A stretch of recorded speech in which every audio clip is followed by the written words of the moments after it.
I am also the only parent right now until so if I can just step out for a second, just carry on. What's going on, everybody? Welcome back to episode 102 of Cali Brick Click. And remember, before we get into it, we can find this episode and all previous episodes anywhere you find your podcast, Spotify, Apple, iHeart, wherever you find them.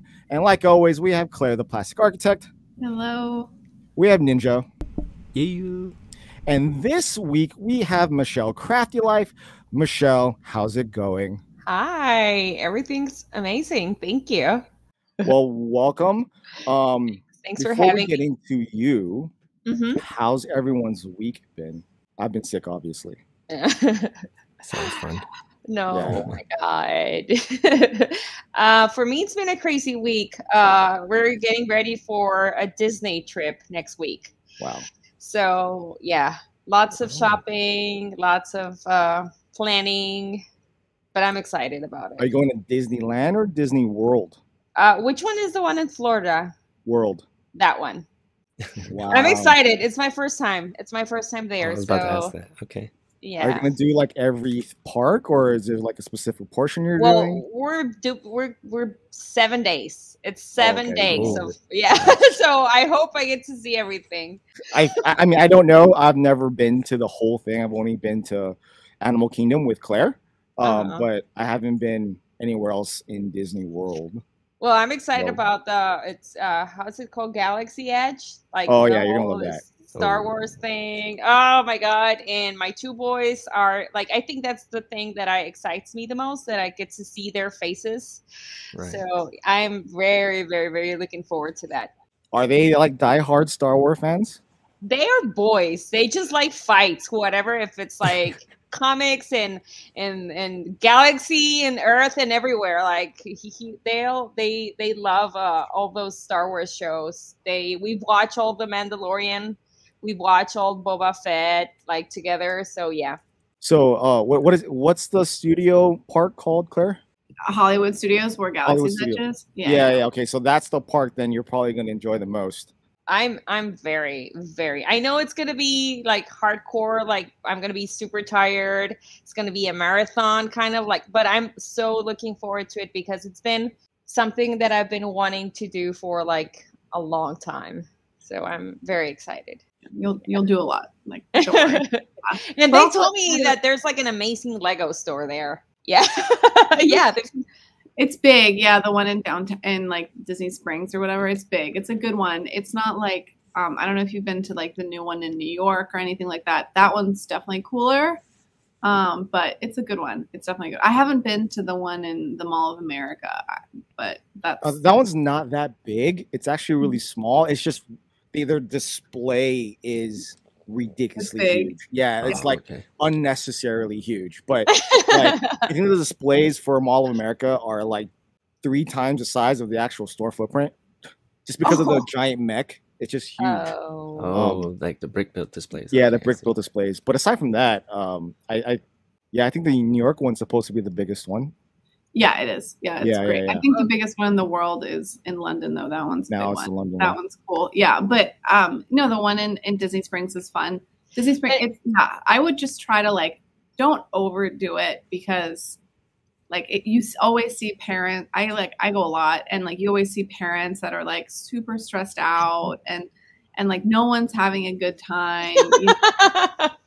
Yeah, like if you guys are morning people, like take advantage of that and like try to get there early. And like, are you guys staying on property or are you staying like somewhere else? We're staying at a Disney hotel. A Disney hotel? Yes. That's good.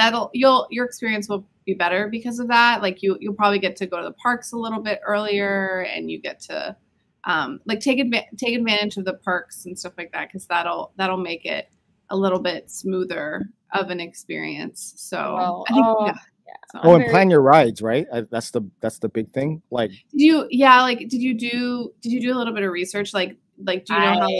No, zero. Okay. But I'm relying on this family we're going with. It's our friends. Yeah. They are the kind of family that really makes their like, and I'm just like, I tag along and I'm just like, I'll just go wherever you guys go. Okay. Yeah, Disney's not really, unfortunately, it's not like very conducive for like just going and just, you know, going with the flow kind of, unfortunately, because then you won't be able to do as much stuff. The two things that end up happening, so hopefully, I'm sure they've done this, but like meals tend to be really difficult. Like if you don't have a reservation, then you just like will not get into a restaurant during this time of year. And so hopefully like that's been figured out. And then there are specific rides that like you have to kind of wake up in the morning and like try to get, like, you know, you have to like get on a boarding group and stuff like that. And the new one that's the Guardians of the Galaxy at Epcot is like that. And that's probably one of the coolest rides ever. But if I were you, okay, so I took my boyfriend for the first time to Disney like a year and some ago. And I took him, like we had to do one of those like boarding group things. And at the time, Rise of the Resistance, which is like the big ride at Galaxy's Edge, was the one that you used to sign up for. Now you just have to go and stand in line. And that was like the first boarding group. So we walked into Disneyland. This is in LA. And we went straight to that ride. And that ride is like some of the newest technology. And it's like probably one of the best rides that Disney's ever done. So that's where he started.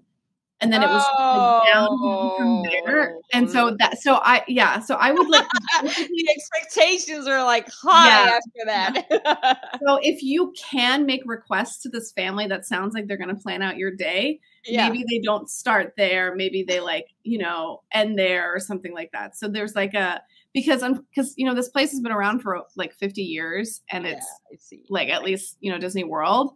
And so they've kept a lot of that stuff because, you know, the fandom is very nostalgic. And so like it's also, you know, cost savings to not have to turn over all the time. But I think you'll have a good time if you like kind of enjoy nerdums and stuff like that, which it sounds like you do. It'll be good. And if you've got somebody else planning for you, then you just kind of can go along for the ride. So, because I stress so much in my life that when I go on vacation, I don't want to think about anything. I don't want to think about anything. We went to Legoland on my birthday. That was the first time for me as well. I'm actually like, I'm in a point of my life where I'm starting like to do a lot of experiences I haven't been able to do, like, without how I grew up and everything. So my first time at Legoland was on my birthday this year. And we were, my husband and I, we both are like very chill when it comes to vacations.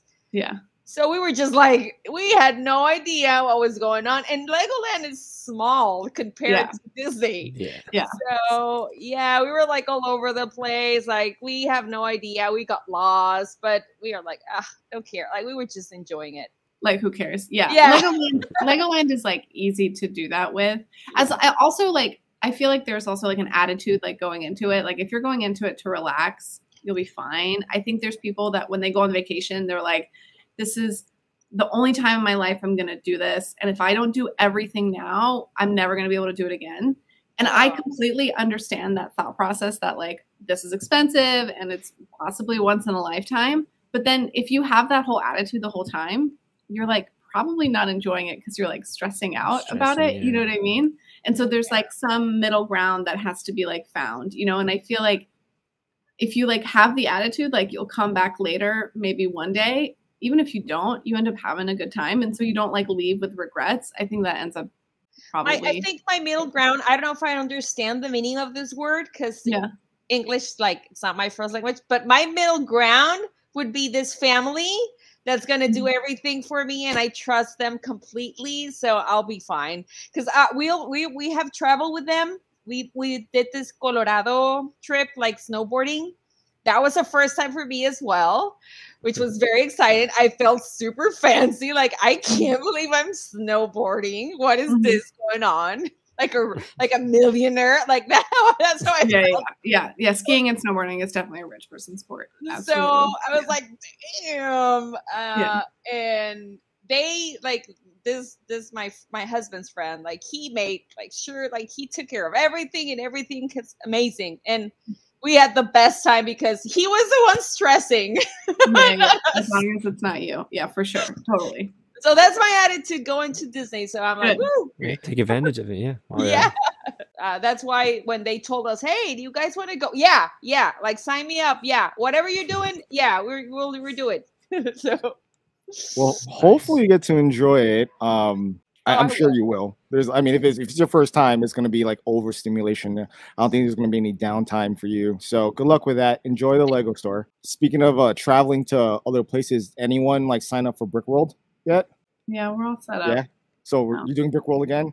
Yeah. I just locked down the hotel thing today. I was like waiting for the longest time for that to get set up, and I guess it just happened. Well, Don't- actually I haven't registered. I got like a booked room just to make Okay. sure, because last year I missed the whole rate. And then the block. oh Yeah. my God, and I had to stay like in this shitty hotel, and it was horrible. I was like, I don't care. I'm like, I thought you were staying there the entire time. You were there pretty No. late at night. no way. No, I stayed in like the shittiest hotel around there. And I was like, come on, I'm Mexican. I don't care. I grew up in like, I bet this hotel is better than the house that I grew up in. Like, I was like, I don't care. But oh my God, I did care. I underestimated. Yeah. And then I was sharing, like, even this hotel, it was cheap. It was very cheap. I was sharing a room with tacos, so it was even cheaper.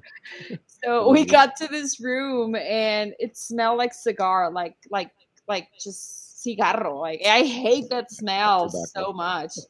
So I was like, oh my God. I was like, you know what? I'm very like low maintenance, I swear, but I can't do this room because this is just, it's just gonna. How far was it away from the Renaissance? Well, we had to Uber drive. Oh, well, yeah. I mean, it's not walkable anywhere around it, but right. That's what I hate about it. That's what I love so much about the one in Seattle. Like where Brick was like right in the middle of everything, walking by, you know, alcohol. yeah, you can't really do that so much here. I mean, the plaza for all the food you still have to drive, but at least the Renaissance, if you stay there, like everything's there. You have like, you know, a cafe downstairs. When me and Tacos got there, we were like, oh my God, did you go inside a room? No. Oh yeah. You went in someone's room? Yeah, we went in someone's room. Yeah, it's pretty nice for a hotel. No, like the whole lobby, and I was like, so I was like, this year I'm staying in this hotel. So you booked your hotel room and you haven't registered yet? I'm just waiting because I talked to Ryan, the one that helps out like with whole Lego Masters, being like, he's trying to see which Lego Masters is going and who can and cannot. So I'm just waiting to see, because if they like can ¿cómo se dice? Take care of that. Oh yeah, then might as well. Pay for it. Yeah, perk with it. What the part that I don't want to miss out is on the rate. So if I get like somehow compensated also for the stay there, then I'll cancel the reservation. But you at least want to make sure that you're there. Exactly. Yeah, so I'm set with that. So I don't care what happens. Well, I guess we'll see you there. Yeah, you'll see me there. Ninja, are you gonna come out to any convention this year? We lost ours, dude. Bricks LA is gone forever. Yeah, they cut it. Dude, that sucks. That was very depressing that we lost our convention down here in LA. I mean, there's still the ones up. Brickfest doesn't count. No. I was thinking like Bricks by the Bay, or what is it? Something like that. I don't think. Yeah, I don't think that's probably not got a long time to live. Like they don't even have dates up for next year. Like, yeah, it was like this last year was pretty weak. So I think they need. Cali ones are done then, huh? We got Seattle, unless somebody takes it over. Well, you have Brisk Cascade in Oregon. Oh, I want to make that one. Yeah, that one's the big one now, I guess, for the West Coast. So hopefully that continues its momentum. And I want to go to that one too. So my tattoo artist is in Portland, so I have to own choice. Get some fresh ink too. There you go. Nice. Yeah, I don't know. I can't afford my tattoo artist now. I saw her rates, and I'm like, $3,000 a day. Oh crap. Okay, I'm not getting like a little smiley face or something. No, man. Like you charge her for the entire day. And I was like $3,000. I was like, ooh, can we get like the OG rate like you used to charge when it was only like, a G? $3,000 is a lot of money for a tattoo. But she's good, so I don't know. We'll see. I don't think that's gonna happen anymore. But she still owes me a piece of my artwork that's not finished. There But you go. before we get too heavy into the conventions, Lego stuff. A lot of new Lego things have been announced yet, except for the modular for some random reason. But any special wants or I need to grabs from this new waves I that are coming mean, out? you already know what I'm gonna get. That Speed speed champs. champion. Oh yeah. Fast and the Furious, Brian O'Connor. I Yeah. literally started watching all of Fast and the Furious all over again. I'm on Dang. Fast and Furious 6 where I realized Oh, I'm sorry this for is you. dumb. Well, I've only seen like the first two, but all you I'm need. so excited. I'm so Tokyo Drift excited. is cool. Fast and only Furious thing- 4 is cool. The only thing I enjoy about Fast and Furious are the memes, honestly. Of course, yeah. The About La family meme, yeah. Familia, La Familia. That's all. Yeah. After I think 1 through 5 are good. After 5, it's just like, okay, this is it just pushes how ridiculous can we make these movies at this point. Mhm. And then They're like- it really pushed the family part after 6 or after 5. So, but Now they're either like way, superheroes or something. I don't know. yeah, I don't know how I don't know how they're still alive. But Brian O'Connor or Paul Walker, he's now a minifigure and speed champion, so that's a big thing. I'm excited for. I was hoping Claire posts a picture of her Nissan Z, but I like. if I anyone don't- knows, like Claire used to like drift back in the day. No. I did On not. purpose? No, not on purpose. No. I like brainwashed my father into. He was like very worried as like a teenage girl to like, basically like they were gonna get me like just like a typical beater car or whatever. I was gonna get like one of my parents' hand-me-downs, and then my mom had this like big panic attack, and she was like, "We can afford getting her a new car. Like, why aren't we putting our child with like the newest technology?" And like at the time, that was like airbags. You know, they were like really freaking out about airbags. They're like, "She's an idiot. She's gonna get in a car accident. She needs airbags." So they were like, "Okay, we're gonna get her a new car." And then like me, I should have been a lawyer, but I basically like brainwashed my dad that like if a car had less than 4 seats, there would be less people to distract me. Wow. And so I basically talked my dad into getting a Nice. sports car, Smooth. which is like just the stupidest thing ever. Yeah, and no. anyway, I had that car, but honestly, like I think he liked it more. Like he drove it a lot, and he ended up like because I went to I see. college. I went to college like a couple of years later, and then he drove it for like the next 10 years. So your first car was like a convertible or like a sports car? It was like a little sports car, yeah. And so, which was great, but like, you know, my mom would like still like my poor mother would like still drive this like car from the 70s or something like that. Because so yeah. But then but that it was I think basically if I really think about it, my dad bought himself a car. Oh, I see. His car. Yeah, it was like like You we're were all the using excuse. You were the we're all using each other Exactly, in some way. exactly. You know what I mean? It's a My dad mom thing. was driving like the same car. It's like the same car, but like, you know, the 30 years prior, it was like a Datsun, which is like the old Nissans and stuff like that. That's what I learned to drive on and stuff. So Yeah. See, it's a dad thing. We just like, oh, I'm going to buy you this. yeah. And he, You know what you're going to do with it. He knew that I was going to go to college, and he knew that I wouldn't need a car, and he knew that it would Exactly. become his car. So yeah, What happened to the Z? he totaled it. Oh, Yeah, he totaled 2 of Dang. my cars. What does over the that years. mean? Means it's so damaged that the cost to repair it is more than the cost of the car itself. Oh, I see. I did that. Yeah, I did that to my first car. Se dice en español, pérdida total, like total loss. Totally loss. lost. Yeah. let's just dive right into Michelle because she just started speaking in Spanish. So let's get into you. Ah! All right. So Yeah, because my English kind of wears off as the night goes. So I discovered Michellecraftylife long before Lego Masters. What got me to notice her content was that she was redoing kitchens and like changing cabinets and repainting them. Yeah. She gave me like an Urban Outfitters display artist vibe. And if you're unfamiliar with that means, if you're familiar with the store or the clothing culture store called Urban Outfitters, I used to work for them for a very long time after college. We have display artists per store. So what they do, what that specific job entails is literally creating all the displays from scratch and like all the designs, all the fixtures. They're not like given to us from like corporate. They're literally handcrafted from the ground up. And a lot of these display artists have like a very specific, quirky, nerdy like personality that's very like industrious. And that's what Michelle like got me to like notice. Now, obviously, I didn't see anything that has to do with Urban Outfitters, but you build stuff out of nothing. Like, you're really crafty with tools. I don't know why I keep using crafty. I should probably use a thesaurus. But what is your background with industrial design?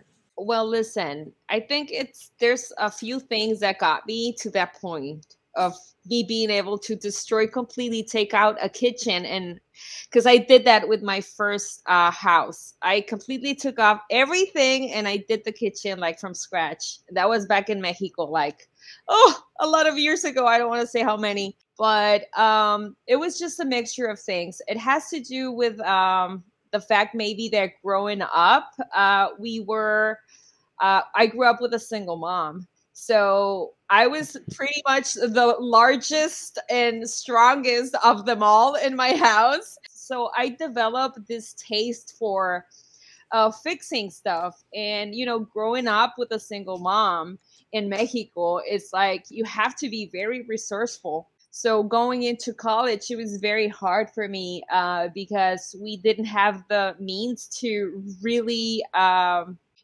went into industrial design.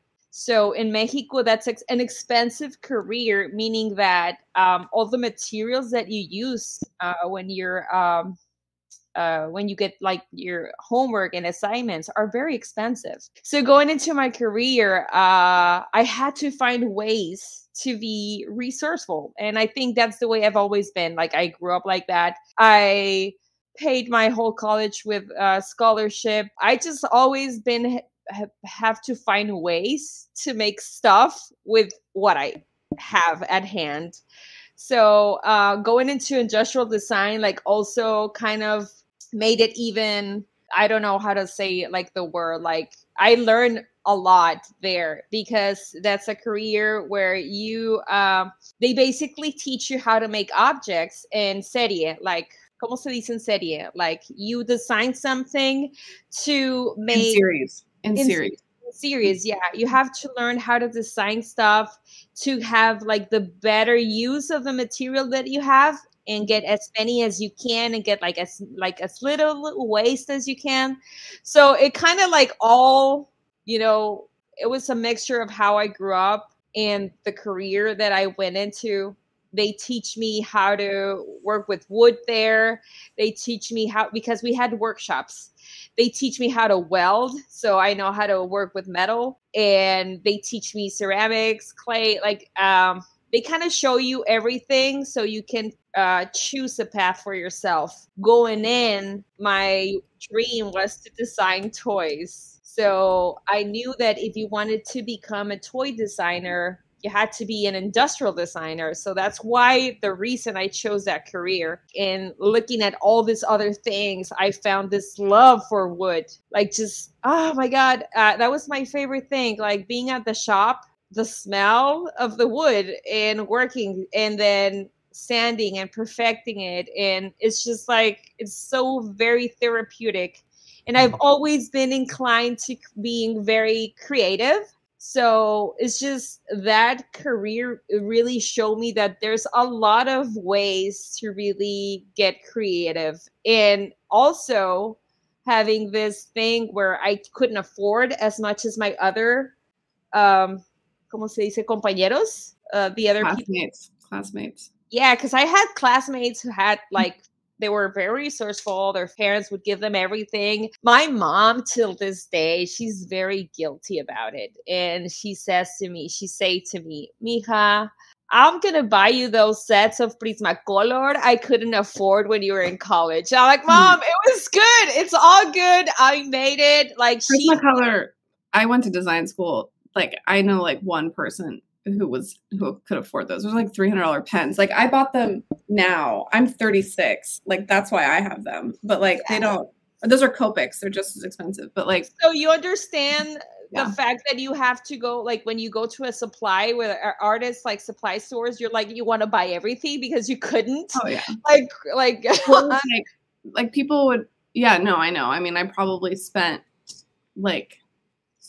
so much money just on my school supplies, like just like basswood and foam core, because like nothing is like, and you can't get around it. You know what I mean? Like, yeah, you can be as resourceful as possible and like dig through like garbage and stuff like that, but you just can't get around it.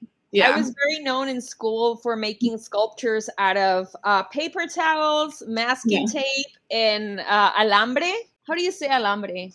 It's like wire. Like wire. Oh, wire. Okay. So I'm a pro at making anything with masking tape and wire. I'll make a lamp. Nice. I'll make a chair. So then after college, I got very inclined to, I work at Lowe's in Mexico, but it was like the corporate, like they were bringing Lowe's to Monterrey.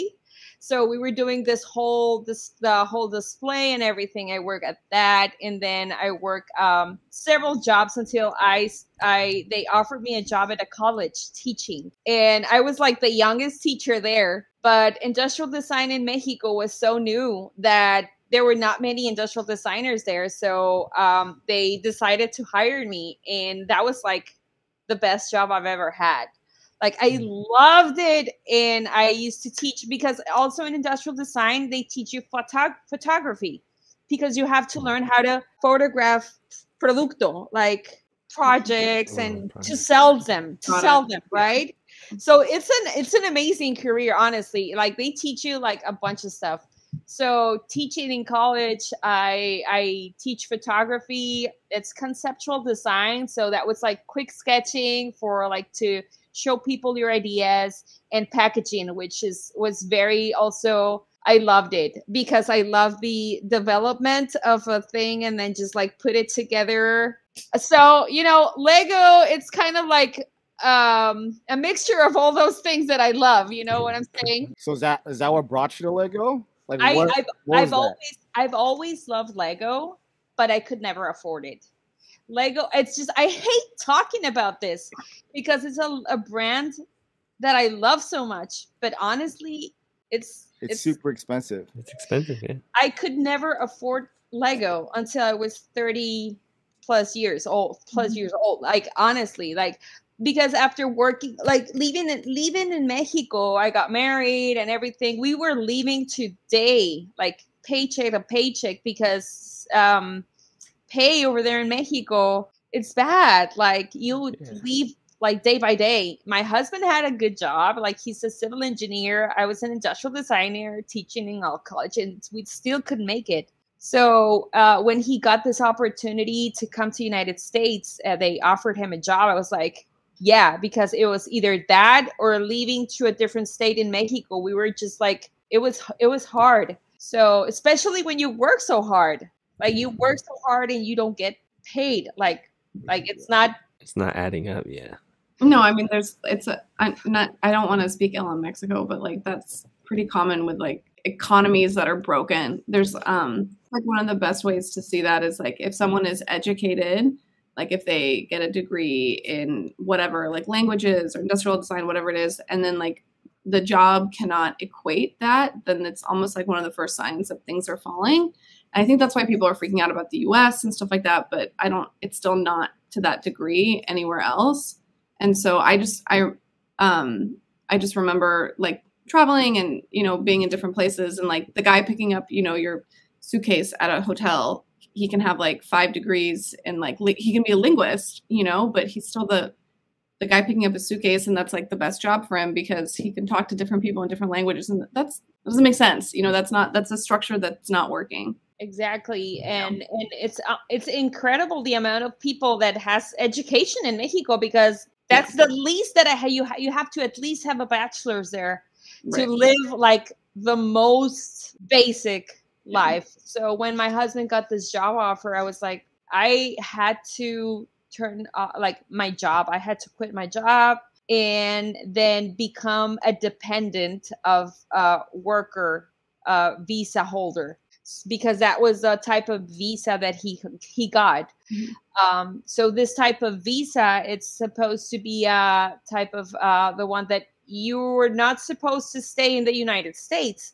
So it's like a non-immigrant. It was hard because you're kind of leaving everything back home, because we had just bought our first home. We had to leave everything. I sold a lot of stuff to come here to the United States.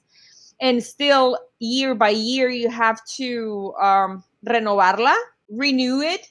And every year that you renew it, they could say just like, nope, No, yeah. You're not doing it. You're not making it this year. So go back. And then it's kind of hard because we lived our first years in here always knowing that in any moment we were just like going to go back. So it took for us a lot of years to actually be able to be financially, ¿cómo se dice? Like being stable. Yeah. Like all of this that you see behind was not here 4 years ago, 5 years ago. So we struggled, and I struggled because I'm used to making stuff, doing stuff, and working, and all of a sudden when I came here, I was with a dependent of a worker visa, so I had no social security number. I can't work. So it was that for me for until 2020.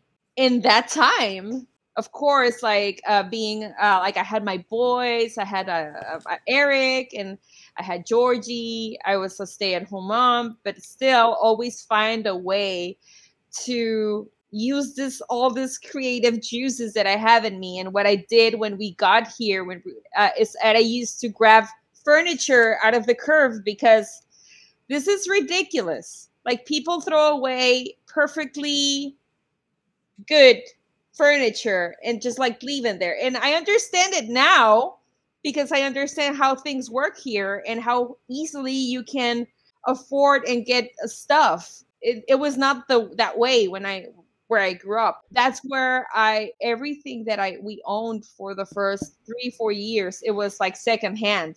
And that's when I started flipping furniture and doing stuff to my home because I have the ability to do stuff with my hands and I love it. That also help us and me like being resourceful like I am and growing up like that. So it just made me want to go into this whole do-it-yourself kind of thing because you can afford things here, but what's like labor, it's expensive. It's different than in Mexico. In Mexico, labor is super cheap. So here, like I would rather much do things myself so I can like save money there.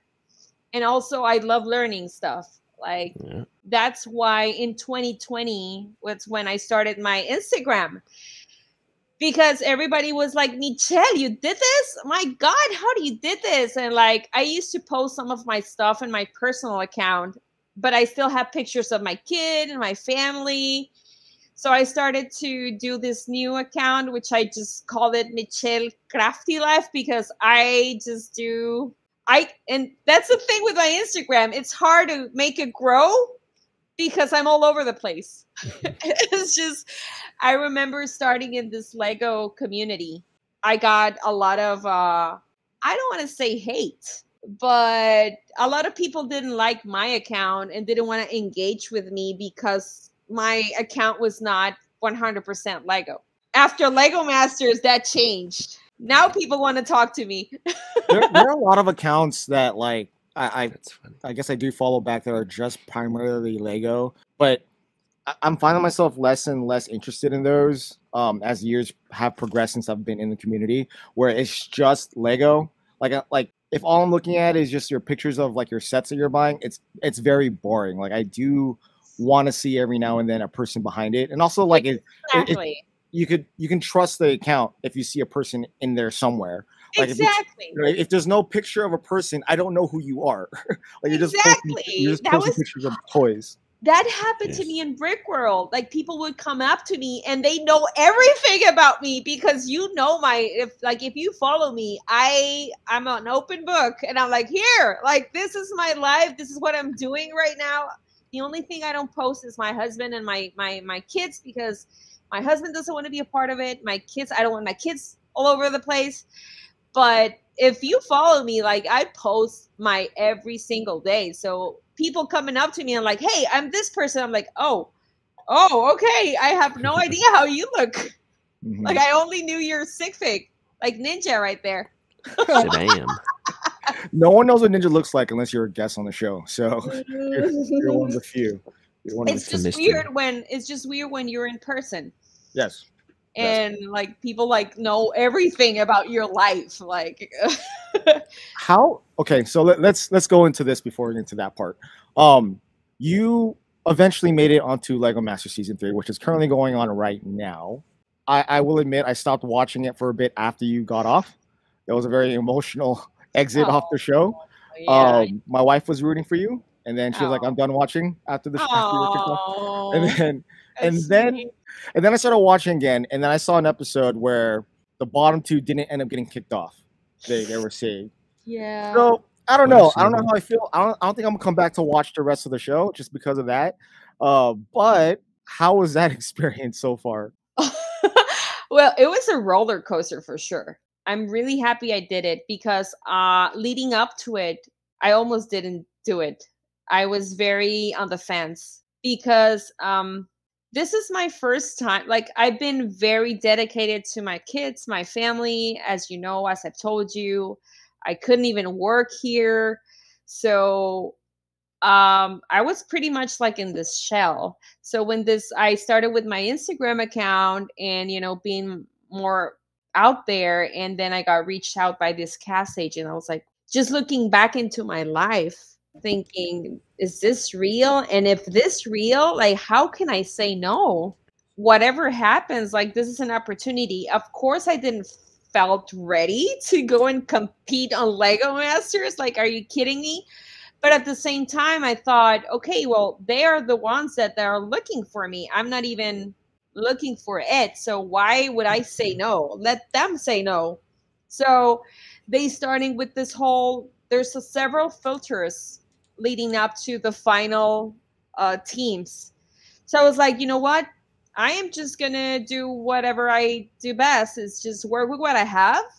I think out of everybody in the season, I was one that with the least amount of bricks. I got more bricks after the show because of it. And I have a nice collection now, but leading up to it, I had 5 sets, Lego sets, and then like bulk. That's it. So when they came up to me, I was like, okay, I'm not going to say no to this opportunity. They started giving me all this things that I had to do so they can, filter. And they kept calling back and they kept calling back. But it was very stressful. And it was like a kind of like okay, it became more real. I talked to my family about it. I was like, I'm not sure I want to be on TV. Like, English is not even my language. I don't really know much because everybody, I don't know if you know, I didn't know her before this. I had no friends that were on the show before as an other contestants that really know what was going on. I have no clue what was gonna get into. I was scared, but at the same time, I was like, I'm not gonna say no. I'm just gonna let them say no, and they never did. They never did say no. So I was like, well, I guess I'm doing this. Like, I'm just gonna go ahead and do this. And it felt like an opportunity I couldn't say no to.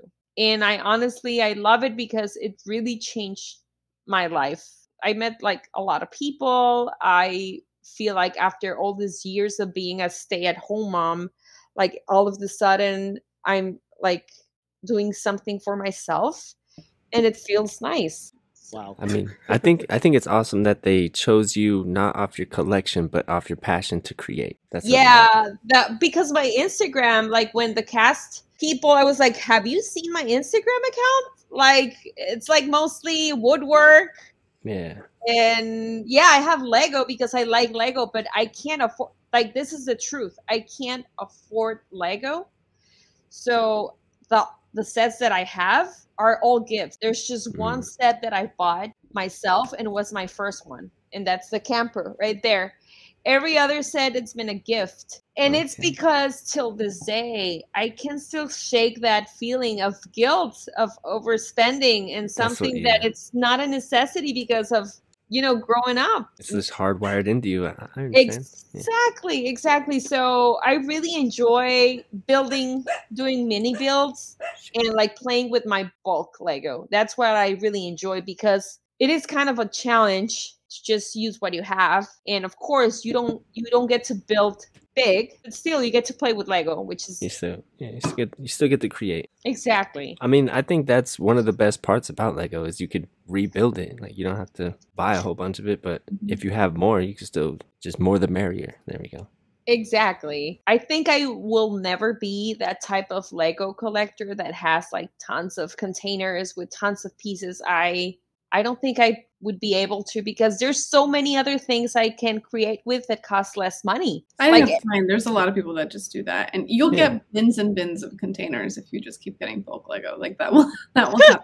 Yeah, I mean, you like, I know it like you have a lot behind you. You know, there's like, I know that it's like they were gifts and stuff like that, but like if you're still involved in the community, you'll still end up either receiving more gifts, maybe buying one thing here, there, within reason, obviously.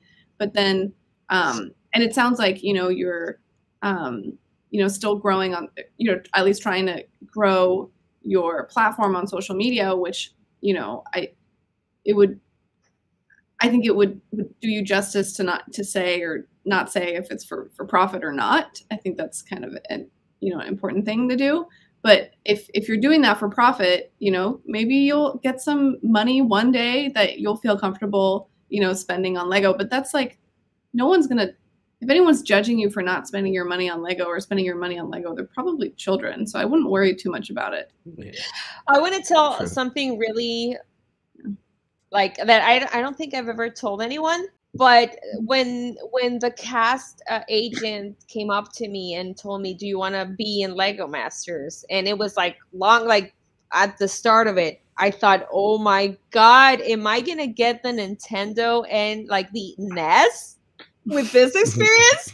Because I was following previous Lego Masters and I saw that they get like this huge package of Lego. And I was like, this is my way to get more Lego without having to spend money.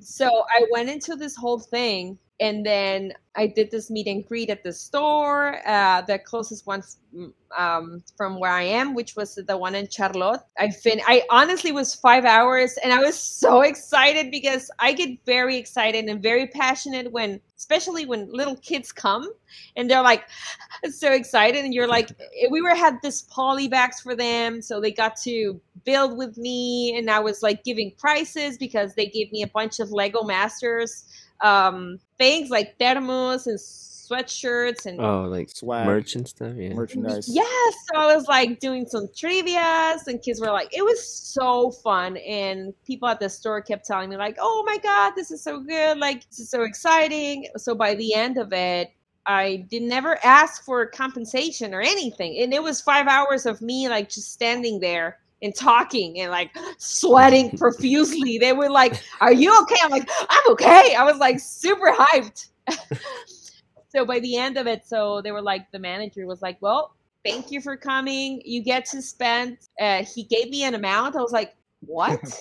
Like, yeah, it's like, it's a thank you for your time because, you know, you did this and everything. I was like, okay, this is just one set. This is just one set that since they announced it, I was like, I need to have that. And I was not being able to justify the expense. So he was like, which one? I was like, the NES. He's like, how much? It's yours. Take it. I screamed at the store. I cried. I hugged everyone. When I left the store, I was shaking because honestly, that was one of the first motivations I had going into this whole thing. I was like, I had it. I finally have it. It was like my big set that I really want. That's a good set. It's like it kind of grounds me a little bit, and I guess a lot of other people who's probably listening to this point, that like such a set that's like it's a set. It doesn't matter what it is, but it's just one set that like you really wanted like for so long. And for someone like me who spends like thousands of dollars on Lego like all the time, it's like nothing to me. But like I got to remember that for a lot of people, it's not that obtainable. It doesn't matter who you are, like someone who's an actual Lego master representing the Lego community on television, it's still not at arm's reach to be able to pick up a set like that. And that shows that Lego is super expensive, one, and two, like the sets that they're coming out with the next couple of years, or the past years, like why are these sets all expensive? And 3, like, who you catering to type of deal. As an adult, even that set alone is still hard to obtain for a lot of people. So hey, listen, it's just you put it in perspective. Like, okay, with this money, and when I put it, for example, when I talk to my husband about it, because my husband, he's supportive, but he grew up like me. So he's like, this is just stuff they're just gonna collect dust, you know? So Yeah. when I go with him and I told him, for example, okay, I just bought a scroll saw that I couldn't afford leading up to like today, right? Like when I first got here to United States, I couldn't afford it. And then I go and I was like, oh my God, it's $180. And I thought this was like unreachable, like crazy money. And to think about like a scroll saw, it's a tool to make more and more and more and more and more. Like you can have like, le puedes sacar provecho, you know what I'm saying? Yeah. And this Lego set is like almost $300. So yeah, I don't want to totally dismiss what you're saying, because I think it okay, there's a couple things. I know plenty of people who have plenty of money, who grew up with plenty of money, who would never buy a Lego set because for this, exactly what your husband said, it just collects dust. Like it's not even like, it's like right? It's a values thing. It's like if they don't, even if they like it, like I have plenty of friends who like it, they basically get one set a year. They get the Christmas Village, and they love Lego, and they can afford to get tons of stuff, but they're never going to like get into the hobby that way. Mm-hmm. But like for you, if you're going to like monetize your platform and monetize your Lego Masters and keep doing the Lego hobby, in theory, that $300 set or whatever Lego that you purchase is coming back around. So it's essentially proving the same thing as the scroll saw, right? So it completely depends on like the perspective and like what you want to do. And like, I'm so happy that you mentioned that. Yeah. Because this, for me, this Lego Master experience, that's what it changed for me. Because now it makes sense for me to, you can like monetize it. And exactly. Like your justification, your whatever you needed to tell yourself because of your upbringing, because of your financial situation, whatever it is, whatever the story is that you have for yourself, it's like now you have a structure to put it within like, you know, if that makes sense. You have a box. And also like the more sets you buy, just more bricks added to your inventory, because for like more often now than before, you're posting a lot of like mocks and like things that you're doing, like going to the gym and putting into brick form, like things like that. So any set you buy, you don't have to leave it as a set. You can break it down and then use it for whatever else you want. I mean, you've already proven that your ingenuity and your creativity is already there. It's just you have the bricks now to be able to do it. So any set you go on and buy is an investment onto yourself.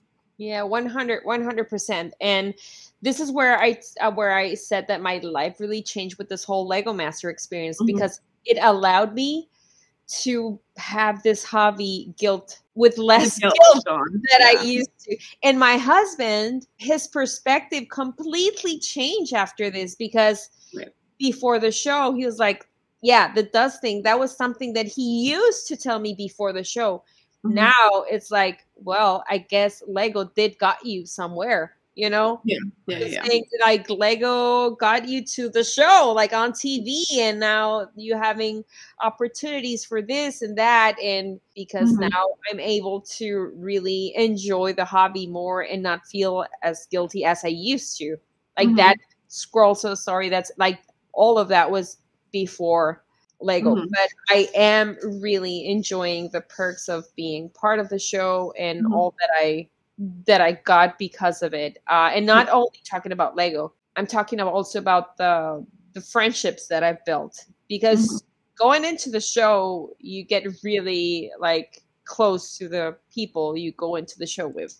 So I'm very happy for that. Which then goes back to what I was saying before I divert into that part of the conversation, is that bringing it back around to like what we were talking about in the very beginning of the episode, was conventions and meeting people and stuff like that. You consider yourself a part of the Lego community as a whole now? Yeah, 100%. Actually, when I went to Brick World like my first convention was in Brick Rodeo, I felt like an outsider. I felt so out of place, but I still enjoy it a lot. Going into Brick World, it was completely different. I was already part of the show. Some of the people already knew. And I've been on the Instagram community for a while now, especially the Lego Instagram community. So it was very amazing for me to go and meet those people I've been talking to and building this friendship with. And honestly, like I went into this thing, the Brick World, this year, right?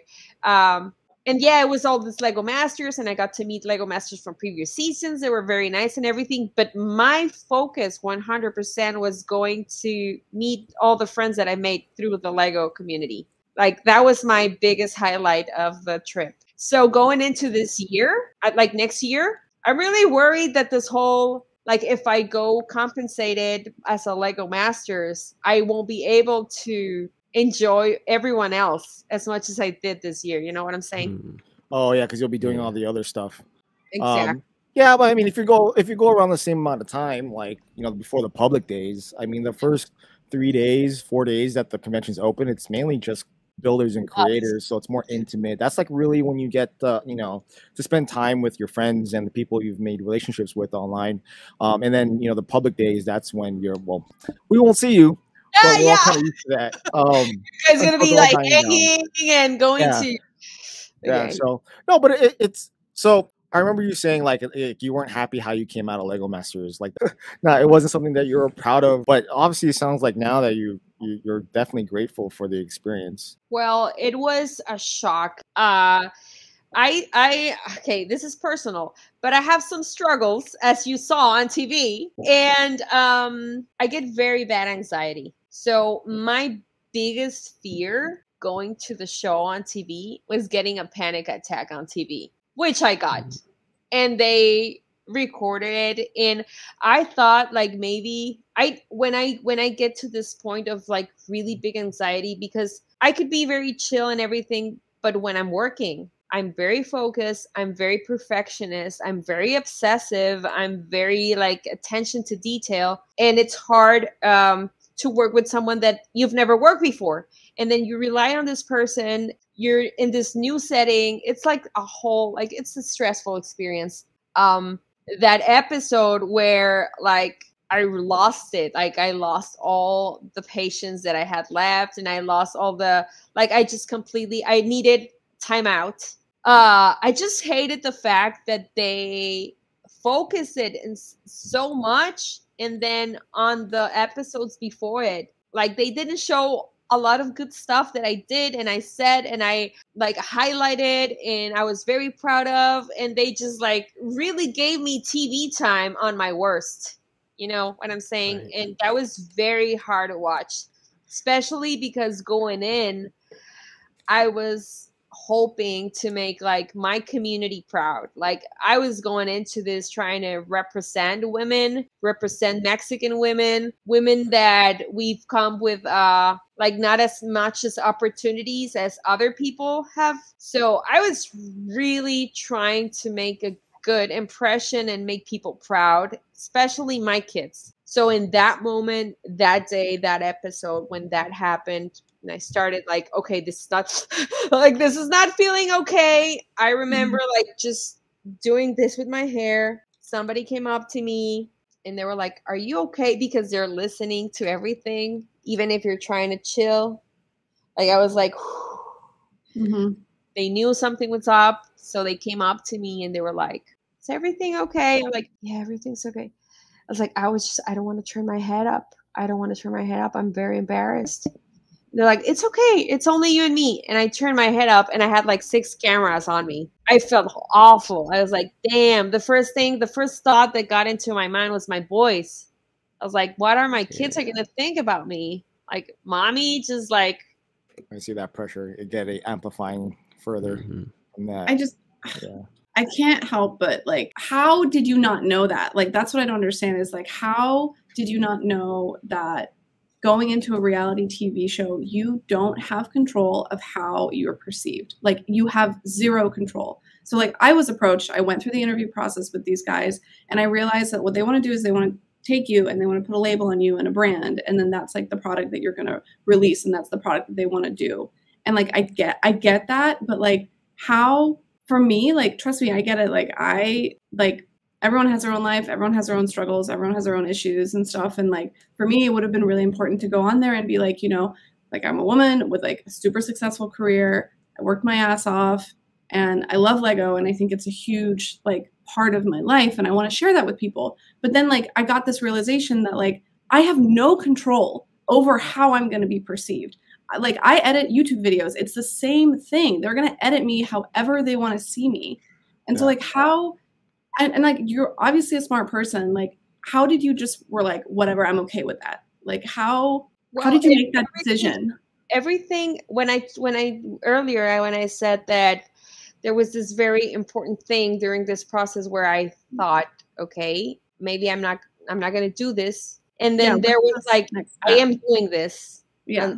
Unless they say no. I'm not saying no. Everything that you get in life comes with a price.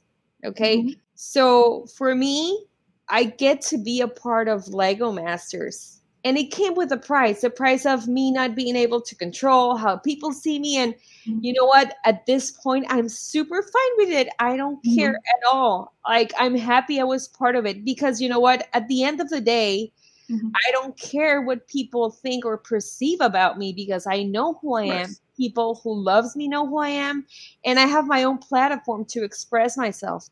So when I went into this thing, I knew it. And everybody on the show knows it perfectly. And I'm smart enough to understand that. The thing is that I knew it and I was like, I don't care. I don't care. Of course, that happened and it affected me. Yeah. Because it's one thing thinking about it, leading up to it, and one thing leaving it, actually, like having it happen to you. But then I thought, okay, my worst fear happened. Now what? I'm still here. Like I got to have this amazing experience. I got to meet these amazing people. I get to be invited to conventions. I get to do meet and greets at Lego stores and kids like look up to me. I got this little kid that made a drawing with me of like my blue hair. Like, honestly, I don't care how they edit me and they portrayed me. I got to be a part of this. And this is like a surreal experience. Like not everyone gets to experience. And that is all the reasons why I was like, I'm doing it. And now that I went through it, I'm so glad I did. That's good. Yeah. Because at the end of everything, my kids saw me on TV and they were like, Mommy, you are like, I was telling them like, Mijo, I'm going to be at Lego. And then they were like, yeah, okay. But they really didn't understand it until they saw me. And like, they were their mommy's on TV. Mommy's on TV. And that's something that it's always going to be something I'm proud of because hey, your mommy, it's a Lego Masters. Like I'm a cool mom. So they watched the show and yes, you're worried about how they're going to portray you. Maybe they got to me, they show me just like losing it, but at the same time I'm human. No. I don't think it's bad that you were perceived. I'm happy. Everybody has them. Because, you know, at the end of it, at the episode, I still delivered. I came through the whole thing. And when my kids saw it, I was like, you see, baby, like sometimes things get tough. And yeah, you might, you know, feel this way or that way. But that's not what's important. What's important is how you rise up from that. So it might seem like, yeah, they show you at the most vulnerable moment. But at the same time, it's a family show. It's a TV show. And just people get to see and really, you know, a person and are like the real thing. And maybe people that they're watching the show and they're not very, very into the process of everything, they don't understand. Like, oh, because I've heard people that say, I don't understand why people cry when they leave. Like, it's just a show. But when you know what's going on in there, you understand, like, there's a lot of emotions and things that going on there. Like, you make a lot of relationships, and there's no way I can regret this. And I'm very proud of everything that I did on the show because I thought that I was going to get tons of hate. I swear, because why? Because people on internet, they're mean. You know, because people behind the computer can, you know, comment whatever. And yeah. And it's like, okay, I was brainwashing myself for that. Preparing. Yeah. Honestly, it was the complete opposite. So that was a nice surprise. I got tons of messages. I got one particular one that really stuck up to me, that it was this guy that told me that she has 2 girls, and when she saw us speaking Spanish in the show, they got like, papi, they hablan español como nos, like they talk Spanish like us. So that for me, like, it's worth however, you know, they want to portray you or whatever. I don't care. I don't care about all that. That's good. Yeah. No, that's good. I think it's like, it's just a risk benefit calculation, right? At all times. And I always find it interesting because, like, you know, we have a few friends that are Lego masters over the different seasons, mostly in season 1. They have very different opinions on their experiences. Like, but everyone comes out saying the same thing in terms of like the relationships and the friendships. Like, that's like number 1. That's always number 1, which is really, it's cool to see. I think that's honestly kind of a reflection of the Lego community as well. And then like, you take a bunch of people who have like something in common and are kind of nerdy, and then you put them in a pressure cooker, essentially, which is like this TV show. And then like, they're going to come out like in a good space, like as friends after. So like, I've noticed that's kind of been the consistent thing. But it is, I think people who had like a public image in some form before the show, and then versus after the show, I think that's really like where the risk is. It's like, if going on the show doesn't align with like your public image, like for me, it would be a really bad idea for my career to go on there, because like I do client work, and like you know, it's like, it wouldn't be, even though it's like super family friendly, it just like wouldn't align. And it's like, it wouldn't work. So for me, it like didn't make sense. But like, and then I know like for some of my friends that do like Lego YouTube and stuff, it also wouldn't work for them. And then I think if you don't really have like a super public face, or for you, like your public face was like being you and like being quirky and like being creative and like owning that and your background and everything, it does align. So it's like, what we're seeing you having a panic attack, honestly, that is, I'm not trying to insult you, but that's kind of on brand. You are yourself at all times. So like, that's not going to hurt you. You know, it's like you're owning who you are, and that works for your public interface. If Michelle's content, like stories, posts, reels, whatever, a lot of it is like of her being really, really happy or really quirky. You know, like she's very emotional in all of her work. Yeah, I've seen the content, but it's very like, I like it. It's like this is my life. Art. Yeah.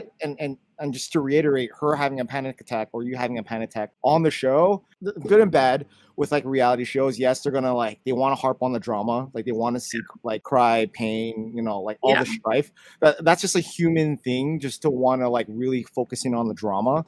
But if the show was simply just putting bricks together and then this is it wouldn't make for good. Yeah, it would be very boring. It would be very robotic. The people would not be invested into you as a person. And by you showing that type of emotion, people were like genuinely like, oh my gosh. Like, hey, like, I grew up watching telenovelas. Oh, I needed to put some drama there. Put some drama in there. You also made Brickmaster Amy cry, so there was obviously like, I made Jamie break his voice. I was like, I didn't hear that until all right, this is a spoiler alert, but not the one from today, the last one. It's the mom, Liam and Emily. Liam and Emily, like, made Jamie kind of cry. So I was like, and then they didn't show because I told when they eliminated, I was like, did you see me on elimination? I was like, and Jamie was like, you're so smiling right now. It's because I told Will, like, okay, before I leave, can I make you like do something for me? I was like, okay, what do you want? I was like, can you shake your shoulders like this? And he's like, this, shimmy, shimmy, shimmy. I'm like, he did it. I was like, yeah, I'm good. I'm set. I can go home now. And they didn't put that, but I made Will Arnett do this, so that was fun. But like with that right there shows like the type of like person you are to be able to radiate a room of people who are sad. So if that doesn't say anything about you, just keep up doing what you do. I think this is a good part to like finish off the episode. So Keep up the positivity. Thank you for being a part of the community. Is there anything you want to say, like towards the end of the episode? Do you want to bring up? I think I've talked enough today. You can see me every day on my Instagram. Anyone else have anything? Mm-hmm. No. Well, with that being Thank said, you. thank you, Michellecraftylife, for joining us for this episode. Everyone else, have a wonderful night. Roll that music. Thank you so much. Peace. Thank you. That was good. I hope you enjoyed it. I did enjoy it.